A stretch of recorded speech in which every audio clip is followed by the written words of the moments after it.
నమస్కారం. Truth news కి స్వాగతం. హెడ్లైన్ చూద్దాం.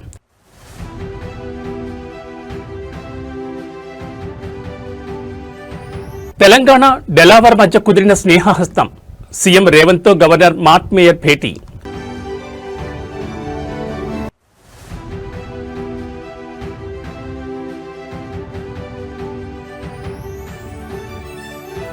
రాజమండ్రిలో కొనసాగుతున్న మరణ మృదంగం. 10కి చేరిన మృతుల సంఖ్య.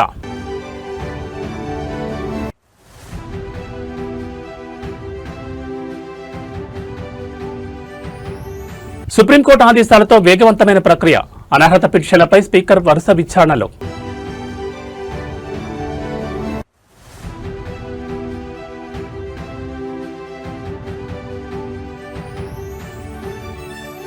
తెలంగాణలో ముగిసిన మావోయిస్టు శకం. జనజీవన స్రవంతిలోకి అగ్రనేత గణపతి.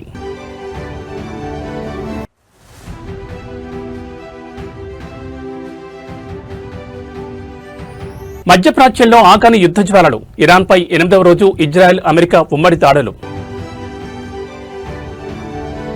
ఇక డీటెయిల్స్ చూస్తే ముఖ్యమంత్రి రేవంత్ రెడ్డితో యుఎస్ఏ డెలావర్ రాష్ట్ర గవర్నర్ మార్క్ మేయర్ భేటీ అయ్యారు. హెల్త్, ఎడ్యుకేషన్ రంగంలో సంస్కరణలపై ఈ సమావేశంలో సీఎంతో మార్క్ మేయర్ చర్చించారు. డెలావర్ రాష్ట్రంలో అమలు చేసిన పేద మధ్యతరగతి ప్రజలకు ఇండ్లు, రుణమాఫీ, ఇతర అంశాలను మార్క్ మేయర్ ముఖ్యమంత్రికి వివరించారు. డేటా ప్రివెన్షన్, యూనివర్సల్ హెల్త్ కేర్పై చర్చించారు. తెలంగాణ ప్రతినిధుల బృందంతో డెలావర్కు రావాల్సిందిగా సీఎంను మార్క్ మేయర్ ఆహ్వానించారు. భవిష్యత్తులో తెలంగాణ డెలావర్ మధ్య సత్సంబంధాలు కొనసాగాలని ఆకాంక్షించారు.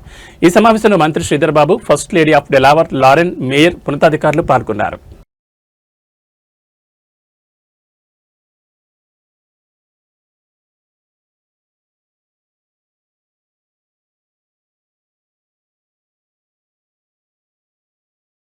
రాజమండ్రి కల్తీపాల ఘట్టంలో మరొకరు మృతి చెందారు. దీంతో మృతుల సంఖ్య 10కి చేరింది. కల్తీపాలు తాగడంతో తీవ్ర అస్వస్థతకు గురై ఆసుపత్రిలో చికిత్స పొందుతూ అనంతలక్ష్మి అనే వృద్ధురాలు మరణించింది. ప్రస్తుతం మరో 10 మంది బాధితులు రాజమండ్రి, వైజాగ్ నగరాల్లోని వివిధ ఆసుపత్రుల్లో చికిత్స పొందుతున్నారు. వారిలో 6గురి పరిస్థితి విషమంగా ఉన్నట్లు వైద్యులు తెలిపారు. కల్తీపాలు, ఆ పాలతో చేసిన పదార్థాలు తీసుకున్న వారిలో అక్యూట్ రెనల్ ఫెయిల్యూర్, అనూరియా వంటి తీవ్రమైన లక్షణాలు కనిపిస్తున్నట్లు పేర్కొన్నారు. పాలను ఫ్రీజ్ చేసిన సమయంలో లీక్ అయిన విషపూరిత రసాయనాల వల్ల బాధితుల అవయవాలు, ముఖ్యంగా కిడ్నీలు దెబ్బతినడంతో చికిత్స కోలుకోవడం కష్టంగా మారినట్లు వైద్యులు వివరించారు.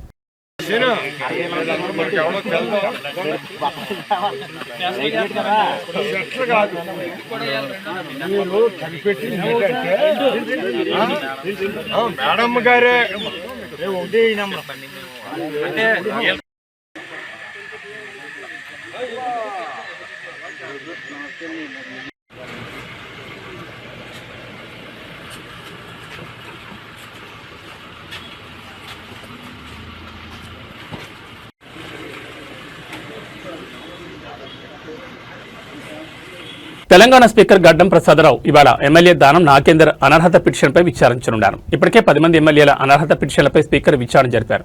అయితే కడియం శ్రీహరి, దానం నాగేందర్ల అనర్హత పిటిషన్లపై విచారణ మున్సిపల్ ఎన్నికల నేపథ్యంలో వాయిదా పడింది. ఇటీవల కడియం శ్రీహరి అనర్హత పిటిషన్పై విచారణ జరిగింది. నేడు ఖైరతాబాద్ ఎమ్మెల్యే దానం నాగేందర్ పిటిషన్పై స్పీకర్ విచారణ చేయనున్నారు.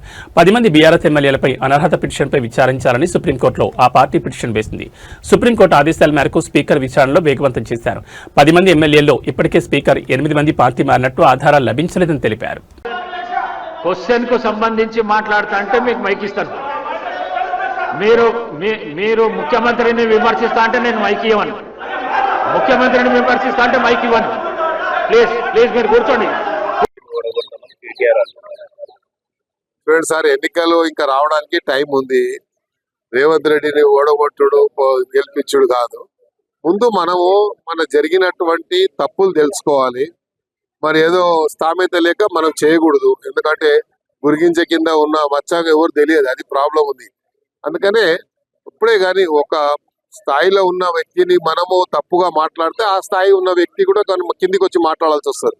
అందుకనే వీలే కదా మరి ముఖ్యమంత్రిని ఏకవచనంతో సంబోధించడము, నోటికి వచ్చినట్టు మాట్లాడడం, ఎవరైనా కానీ ఒక స్థాయిలో ఉన్న వ్యక్తికి మర్యాద ఇవ్వడం అనేది అది ప్రజాస్వామ్యంలో అది మన బాధ్యత.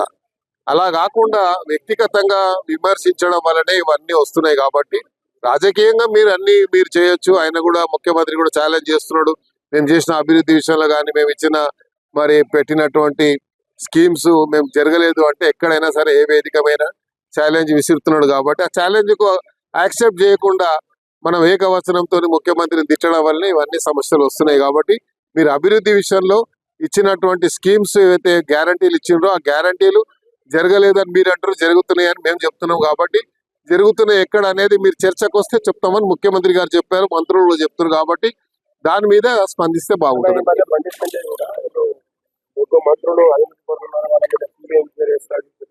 ఇప్పుడు ఆయన కేంద్ర మంత్రి ఉన్నాడు, ఆయన మన కేంద్ర మంత్రుల గురించి చెప్పిండా, రాష్ట్ర మంత్రుల గురించి చెప్పిండా మనకు తెలియదు కదా. కాబట్టి ఏదైనా సరే బండి సంజయ్ గారు ఆయన ఒక మన హోమ్ మినిస్టర్ ఉన్నాడు. హోమ్ మినిస్టర్ ఉంటే అన్ని విభాగాలు ఆయన చేస్తుంటాయి. సిబిఐ కానీ ఈడీ కానీ అన్ని స్టేట్ మినిస్టర్ కంట్రోలే ఉంటాయి, కేబినెట్ మినిస్టర్ కంట్రోల్ ఉంటాయి. కాబట్టి ఆయన స్థాయిలో మేము తెప్పించుకుంటున్నాం. ఎందుకు సమాచారం ఉంటే యాక్షన్ తీసుకోవాలి. తెలంగాణ రాష్ట్రంలో భద్రతా పరంగా చారిత్రాత్మక పరిణామం చోటు చేసుకోబోతోంది. దశాబ్దాల కాలంగా అడవిని నమ్ముకుని పోరాడుతున్న మావోయిస్టులు భారీ సంఖ్యలో జనజీవన స్రవంతిలో కలవాలని నిర్ణయించుకున్నారు. ఈ మేరకు తెలంగాణ పోలీసులు మావోయిస్టుల లొంగుబాటును అధికారికంగా ప్రకటించనున్నారు. ఇవాళ సాయంత్రం 4 గంటలకు సీఎం రేవంత్ రెడ్డి ప్రత్యేకంగా ప్రెస్ మీట్ నిర్వహించనున్నారు. ఈ సమావేశంలోనే మావోయిస్టుల లొంగుబాటు ప్రక్రియను ముఖ్యమంత్రి స్వయంగా వెల్లడించనున్నారు. ఇందులో భాగంగా మావోయిస్ట్ పార్టీ మాజీ దళపతి అగ్రనేత ముప్పాళ్ల లక్ష్మణరావు అలియాస్ గణపతి ఇవాళ సీఎం ఎదుట లొంగిపోనున్నట్లు తెలుస్తోంది. ఆయనతో పాటు మరో 124 మంది వివిధ స్థాయిలకు చెందిన మావోయిస్ట్ నాయకులు, కమాండర్లు, సభ్యులు కూడా లొంగిపోనున్నారు. ఇందులో మావోయిస్ట్ పార్టీ అగ్రనేత దేవ్జీకి చెందిన PLGA విభాగానికి చెందిన వారు కూడా ఉండడం గమనార్హం. Big Boss Telugu season 9 runner up గా నిలిచిన తనూజ పుట్టస్వామి ఇటీవల తిరుమలలో బర్త్డే సెలబ్రేషన్స్ చేసుకోవడం వివాదానికి దారితీసింది. పవిత్రమైన తిరుమలలో కేక్ కటింగ్ తో బర్త్డే సెలబ్రేషన్ చేసుకోవడంపై నెట్టింట తీవ్ర దుమారం రేగింది. దీంతో వైసీపీ ఎమ్మెల్సీ దువ్వాడ శ్రీనివాస్ మాధురుడు ఈ ఘటనపై వివరణించారు. తిరుమలలో బర్త్డే వేడుకలు జరిపింది వాస్తవమే అయినా అందులో తనూజకు ఎలాంటి సంబంధం లేదన్నారు. తన బర్త్డే సందర్భంగా శ్రీవారిని దర్శించుకోవాలని కోరడంతో తిరుమలకు వెళ్లామన్నారు. అయితే తనూజ తాము తిరుపతి వెళ్లాక తన పుట్టినరోజున స్వామివారిని దర్శించుకోవాలని కోరిందని, అందుకే తమతో ప్రోటోకాల్ దర్శనానికి తీసుకెళ్లామన్నారు. అయితే తిరుమలలో కేక్ కట్ చేయకూడదన్న విషయం తమకు తెలియదని, తెలిస్తే ఇలాంటి పనులు చేసి వివాదాల్లో ఇరుక్కునే వాళ్ళం కాదన్నారు. దీనికి రాజకీయ రంగు పులిమి కాంట్రవర్సీలోకి లాగొద్దన్నారు. కేక్ కటింగ్ గురించి ఆమెకేమీ తెలియదని, అది ఎగ్లెస్ కేక్ మాత్రమేనని స్పష్టం చేశారు. అందరికీ నమస్కారం. ఇటీవల కాలంలో తిరుపతి తిరుమల దేవస్థానం గురించి ప్రతి సబ్జెక్ట్ని దానికి లింకప్ చేసి మాట్లాడటం బాగా అలవాటైపోయింది. ప్రత్యేకంగా కొన్ని మీడియా ఛానల్స్ చాలా దుర్మార్గంగా ఒక పరమ పవిత్రమైనటువంటి దేవస్థానం గురించి ఇలా చర్చించడం కూడా ప్రజలకు నచ్చట్లా. ఈ విషయం చాలామంది బాధపడుతున్నారు. ఇటీవల కాలంలో నేను మొన్నను 3వ తారీఖు తిరుపతి వెళ్ళాను. 3వ తారీఖు సాయంత్రం దిగువ తిరుపతిలోనే మరాసా ఇంటర్నేషనల్ హోటల్ మరాసా సరోవర్లో ఓ రాత్రి ఉండి 2వ రోజు సాయంత్రం 4వ తారీఖు సాయంత్రం తిరుమల వెళ్ళాను. వెళ్ళేటప్పుడు మరి బిగ్ బాస్ ఫేమ్ తనూజ పాప నా పుట్టినరోజు ఉంది, పుట్టినరోజు సందర్భంగా వెంకటేశ్వర స్వామిని దర్శించుకోవాలని ఉంది సార్ అంటే, తప్పకుండా రామ్మ, నాతో పాటు ప్రోటోకాల్ దర్శనంలో నీకు తీసుకెళ్తానని చెప్పాం.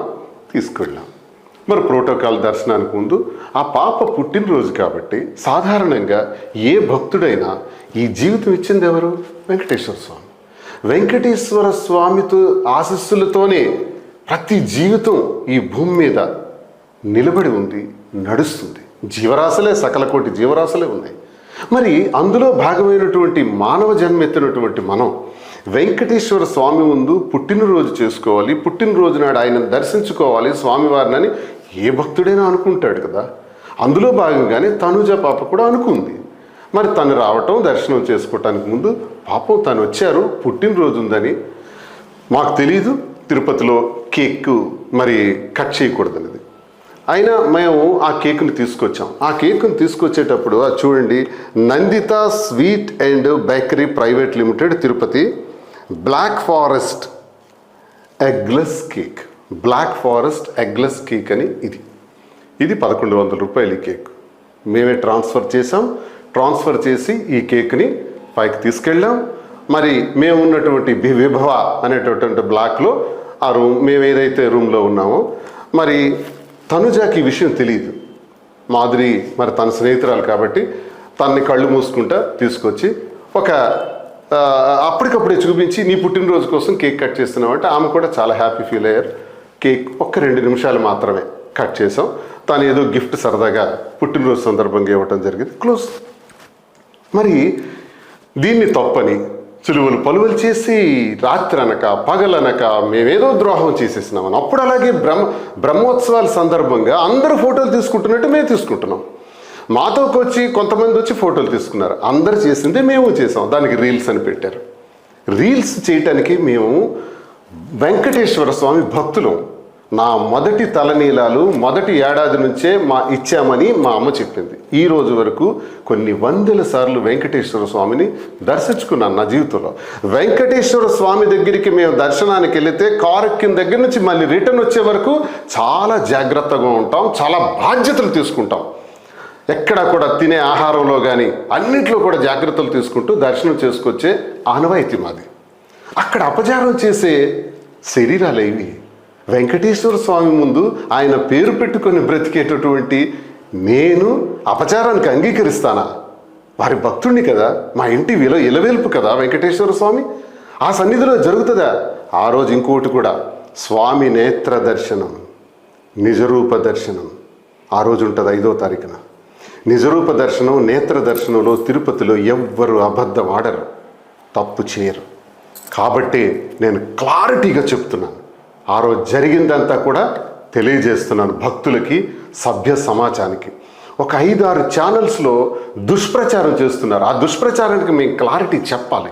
అందుకే నేను క్లారిటీగా తెలియజేస్తున్నాను. కేక్ కట్ చేయకూడదన్న నిబంధనలు అక్కడ ఉన్నాయన్న విషయం మాకు తెలియదు. కేక్ తీసుకెళ్లేటప్పుడు మాత్రం షాప్ యజమాని చెప్పాడు, మీరు అక్కడ కేక్ కట్ చేయాలంటే ఎగ్లెస్ కేక్ వెజిటబుల్స్తో తయారు చేసిందే ఉంటుంది, అది మీకు ఇస్తాం, కట్ చేసుకోవచ్చు అని చెబితే ఎగ్లెస్. రాజకీయాల్లో ఇచ్చిన మాట నిలబెట్టుకోవడం అనేది ఒక గొప్ప సంప్రదాయం. ఇప్పుడు ముఖ్యమంత్రి రేవంత్ రెడ్డి సరిగ్గా అదే చేసి చూపించారు. 2023లో ఒక సాధారణ మహిళకు పాదయాత్రలో ఇచ్చిన మాటను నేడు అధికారంలోకి వచ్చాక ముఖ్యమంత్రి హోదాలో నెరవేర్చి తన చిత్తశుద్ధిని చాటుకున్నారు. కామారెడ్డి జిల్లా చిన్నమల్లారెడ్డి గ్రామంలో ఇప్పుడు ఈ అంశం హాట్ టాపిక్ గా మారింది. అది 2023 సంవత్సరం. అప్పట్లో టీపీసీసీ అధ్యక్షుడిగా రేవంత్ రెడ్డి పాదయాత్ర చేస్తున్న సమయం. కామారెడ్డి జిల్లా చిన్నమల్లారెడ్డి పర్యటనలో ఉన్నప్పుడు లక్ష్మి అనే మహిళ తన దీనస్థితిని రేవంత్ దృష్టికి తీసుకెళ్లారు. తన ఇల్లు కూలిపోయి ఎన్నో ఇబ్బందులు పడుతున్నారని ఆవేదన వ్యక్తం చేశారు. ఆ రోజే రేవంత్ రెడ్డి ఆమెకు ఒక భరోసా ఇచ్చారు. మన ప్రభుత్వం వస్తుంది, నీకు ఇందిరం ఇల్లు మంజూరు చేస్తాను అని మాట ఇచ్చారు. పాదయాత్రలో బాధితురాల కష్టాలు విని ఇల్లు కట్టిస్తానని హామీ ఇచ్చారు. ఇచ్చిన మాట ప్రకారం యుద్ధ ప్రాతిపదికన ఇంటి నిర్మాణం పూర్తయింది. లక్ష్మి అనే మహిళకు పక్కా గృహం సిద్ధమైంది. నేడు ఆ ఇంటి గృహప్రవేశం కార్యక్రమం అట్టహాసంగా జరుగుతోంది. ముఖ్యమంత్రి రేవంత్ రెడ్డి స్వయంగా రాలేకపోయినా తన ప్రతినిధిగా ప్రభుత్వ సలహాదారు షబ్బీర్ అలీని ఈ కార్యక్రమానికి పంపించారు. ఇచ్చిన మాట నిలబెట్టుకున్నందుకు లక్ష్మి కుటుంబ సభ్యులు మరియు గ్రామస్తులు హర్షం వ్యక్తం చేస్తున్నారు. అధికారంలోకి వచ్చాక కూడా అట్టడుగు వర్గాల కష్టాలను గుర్తించుకోవడం నిజమైన ప్రజానాయకత్వానికి నిదర్శనమని స్థానికులు కొనియాడుతున్నారు.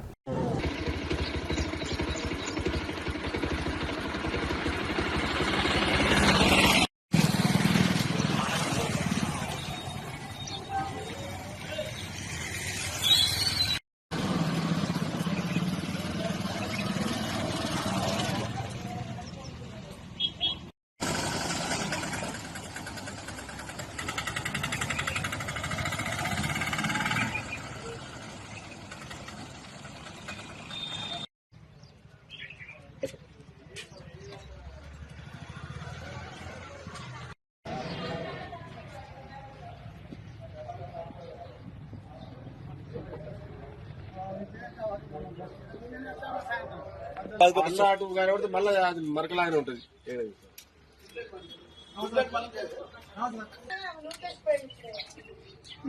మీ బిడ్డ ఉన్నది, మీ బిడ్డ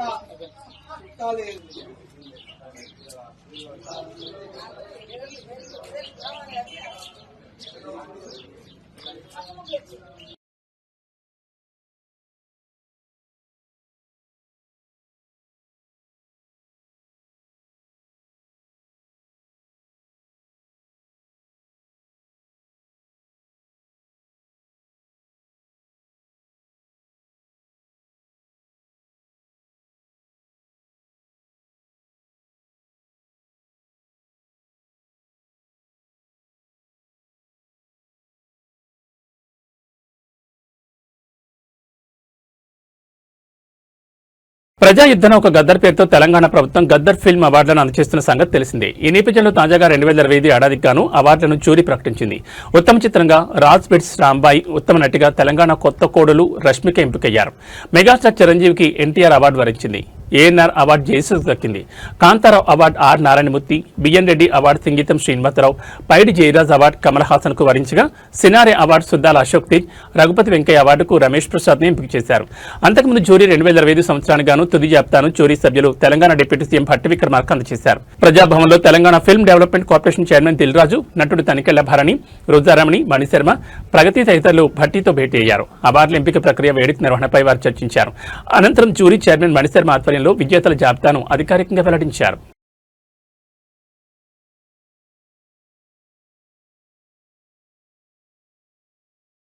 ఆంధ్రప్రదేశ్, తెలంగాణ రాష్ట్రాల్లో ఉష్ణోగ్రతలు భారీగా నమోదవుతున్నాయి. గతంలో ఎన్నడూ లేని విధంగా మార్చి నెల మొదటి వారంలోనే అత్యధిక ఉష్ణోగ్రతలు నమోదవుతున్నాయి. పగటిపూట ఎండల తీవ్రతతో బయటకు అడుగుపెట్టలేని పరిస్థితి నెలకొంది. ఉక్కపోత, సెగగాలుల తీవ్రత కూడా మొదలైంది. సూర్యుడి బగబగలతో రోడ్లు కూడా వేడెక్కుతున్నాయి. పగలు 10 గంటలు దాటితే కర్ఫ్యూ వాతావరణం నెలకొంటుంది. విజయవాడ, హైదరాబాద్ నగరాల్లో అయితే 10 గంటల నుంచి సాయంత్రం 4 గంటల వరకు జనసంచారం కూడా కనిపించడం లేదు. మార్చి నెల 2వ వారం నుంచి ఉష్ణోగ్రతలు మరింత ఎక్కువవుతాయని వాతావరణ శాఖ అధికారులు తెలిపారు. తెలంగాణలోనూ ఎండల తీవ్రత అధికంగా ఉంది. తెలంగాణలోనూ అత్యధిక ఉష్ణోగ్రతలు నమోదవుతున్నట్లు హైదరాబాద్ వాతావరణ శాఖ అధికారులు తెలిపారు. ములుగు జిల్లా మంగంపేటలో 39 డిగ్రీల ఉష్ణోగ్రతలు నమోదైనట్లు వాతావరణ శాఖ అధికారులు తెలిపారు. ఈ ఏడాది ఇదే అత్యధిక ఉష్ణోగ్రతలని అధికారులు పేర్కొన్నారు. ఆదిలాబాద్ జిల్లాలో 38.9 డిగ్రీల ఉష్ణోగ్రతలు నమోదయ్యాయి. ఇక తెలంగాణలోని 14 జిల్లాలు 38 డిగ్రీల ఉష్ణోగ్రతలు నమోదయ్యాయి. సాధారణం కంటే 2 నుంచి 3 డిగ్రీల ఉష్ణోగ్రతలు నమోదవుతున్నాయి. మరోవైపు ములుగు, జయశంకర్ భూపాలపల్లి, భద్రాద్రి కొత్తగూడెం, సూర్యాపేట్, నల్గొండ, ఖమ్మం జిల్లాలో 40 డిగ్రీల ఉష్ణోగ్రతలు దాటే అవకాశం ఉందని వాతావరణ శాఖ ఆరెంజ్ అలర్ట్ జారీ చేసింది. వేడిగాలుల తీవ్రత కూడా మరింత ఎక్కువగా ఉంది.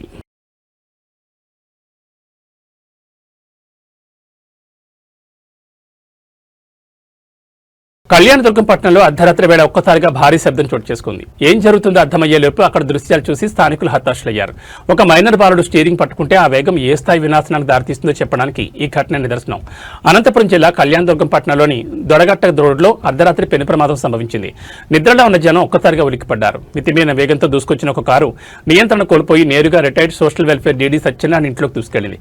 కారు బలంగా ఢీకొట్టడంతో ఇంటి ప్రహారీ కూడా పూర్తిగా ధ్వంసమైంది. ఇంటి ఆవరణలో పార్క్ చేస్తున్న 3 ద్విచక్ర వాహనాలు కారు కింద పడి నుచ్చునుచ్చయ్యాయి. ఇక ప్రమాదానికి కారణమైన కారు ముందరి భాగం పూర్తిగా డ్యామేజ్ అయి గుర్తుపట్టలేని స్థితికి చేరింది. అయితే ఈ ప్రమాదంలో అసలు షాకింగ్ విషయం ఏంటంటే కారు నడిపింది ఒక మైనర్ బాలుడు. అర్ధరాత్రి వేళ తల్లిదండ్రుల కళ్ళుగప్పి కారు రోడ్డెక్కించాడా లేక సరదా కోసం ఈ సాహసాన్ని పూనుకున్నాడా అనేది ఇప్పుడు చర్చనీయాంశంగా మారింది. అదృష్టశాత్తు ఆ సమయంలో ఇంట్లో వారు నిద్రిస్తుండడం, రోడ్డుపై ఎవరూ లేకపోవడంతో ప్రాణాపాయం తప్పింది. కానీ ఆస్తి నష్టం మాత్రం భారీగానే జరిగింది.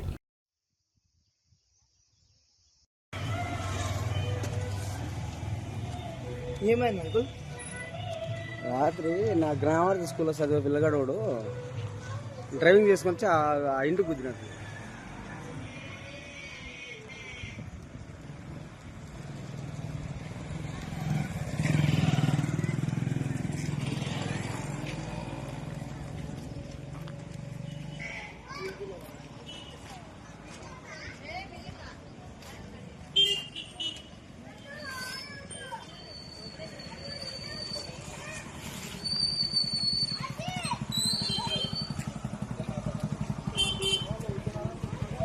వస్తాను రమ్మ.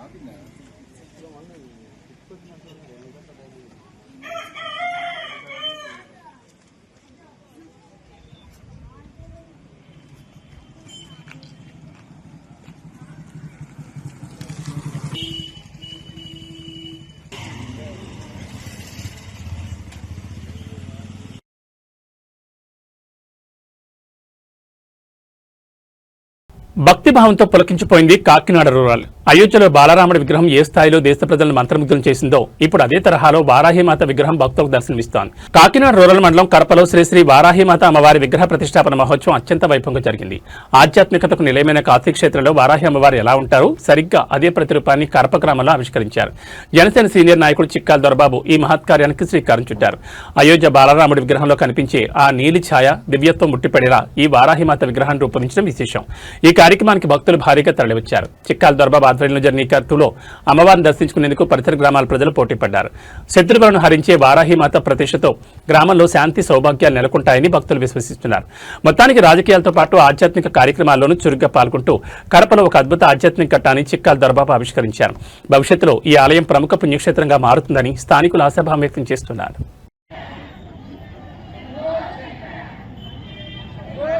నమస్తస్యై నమస్తస్యై నమస్తస్యై నమో నమః భేదమశేషజంతో స్వై దారిద్ర్య దుఃఖ భయహారిణకాత్మజన్య సర్వస్వరూపే ఆవిడకి చూడండి సర్వస్వరూపే సర్వేశే సర్వశక్తి సమన్వితే భయేభ్యస్త్రాఘినో దేవి దుర్గే దేవి వారాహి దేవి నమోస్తుతే. అమ్మ మీ చేతిలో ఉండేటువంటి పూజా ద్రవ్యం అక్షతలు కానీ పుష్పాలు కానీ ఏదైతే ఉన్నాయో అవన్నీ కూడా కళ్ళకద్దుకుని ఎవరెక్కడైతే పూజ చేశారు అక్కడ వెయ్యండి. కాశీ వారాహి మాతాదేవ్యై నమః దివ్యశ్రీ వేదోక్త సువర్ణ మంత్ర పుష్పాంజలం సమర్పయామి. నమస్కరోమి నమస్కారం సమర్పయామి. అక్షత చేతితో పట్టుకుని పైకి లేవద్దు, కూర్చునే నమస్కారం చేసుకోండి. ప్రదక్షిణ చేసినట్టుగా అన్యథా శరణం నాస్తి అంటే నాదేం కాదమ్మా అంతా నీదేని అర్థం. చూడండి అంత గొప్ప మాట. అన్యథా శరణం నాస్తే త్వమేవ శరణం మమ తస్మాత్ కారుణ్య భావేన రక్ష రక్ష మహేశ్వరి. ఆత్మప్రదక్షిణ నమస్కారం సమర్పయామి. అక్కడ వేసేయండి. చెప్పండి పురస శిరస దృష్ట్యా. దృష్ట్యా అనగానే అమ్మవారికి చూడండి దృష్ట్యా.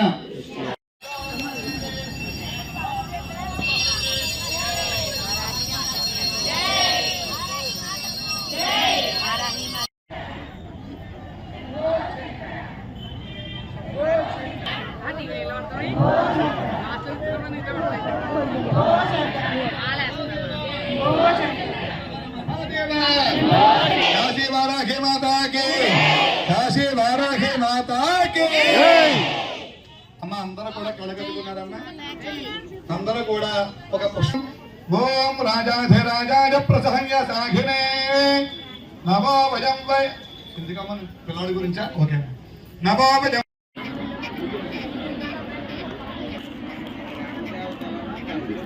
ఎవరు బయటకు రావద్దు.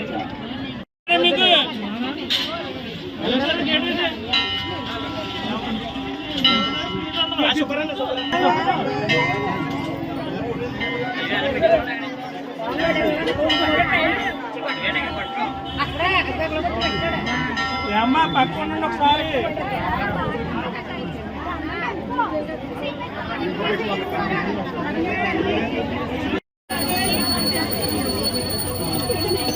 మాడండి మీరు కూడా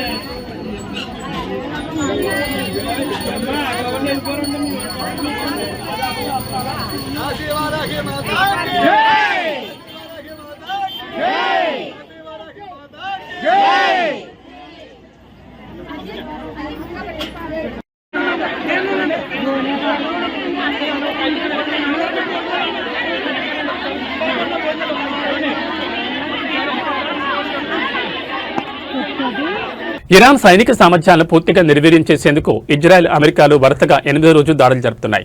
బాలిస్టిక్ క్షిపణి లాంచర్లు, డ్రోన్లు యుద్ధనౌకలు లక్ష్యంగా విరుచుకుపడుతున్నాయి. ఇరాన్ రెవల్యూషనరీ గార్డ్ కోర్కు చెందిన కార్యాలయాలు, కమాండ్ సెంటర్లను ధ్వంసం చేస్తున్నాయి. ఆపరేషన్ ఎపిక్ ప్యూరీలో భాగంగా గత 7 రోజుల్లో 3000కు పైగా లక్ష్యాలపై దాడులు చేపట్టామని యుఎస్ సెంట్రల్ కమాండ్ తెలిపింది. ఇక ముందు అవి కొనసాగుతాయని స్పష్టం చేసింది.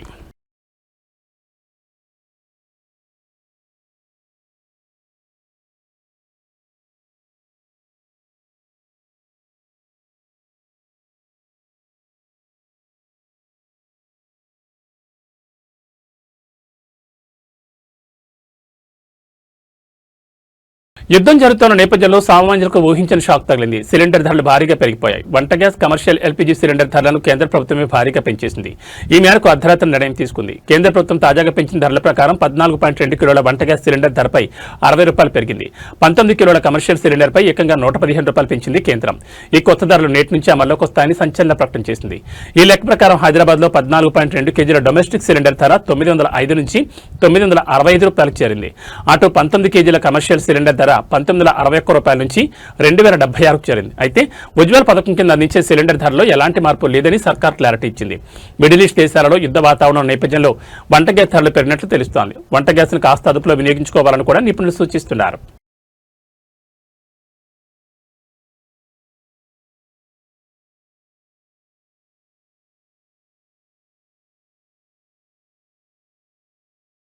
న్యూస్ ముగించే ముందు హెడ్లైన్స్ మరోసారి.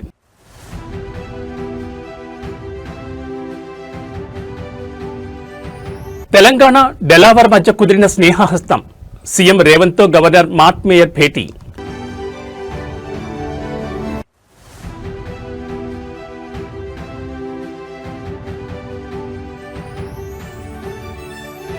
రాజమండ్రిలో కొనసాగుతున్న మరణ మృదంగం. 10కి చేరిన మృతుల సంఖ్య.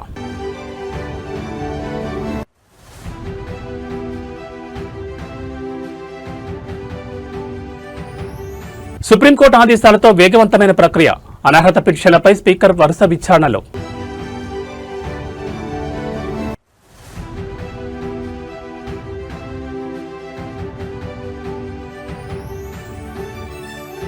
తెలంగాణలో ముగిసిన మావోయిస్టు శకం. జనజీవన స్రవంతిలోకి అగ్రనేత గణపతి.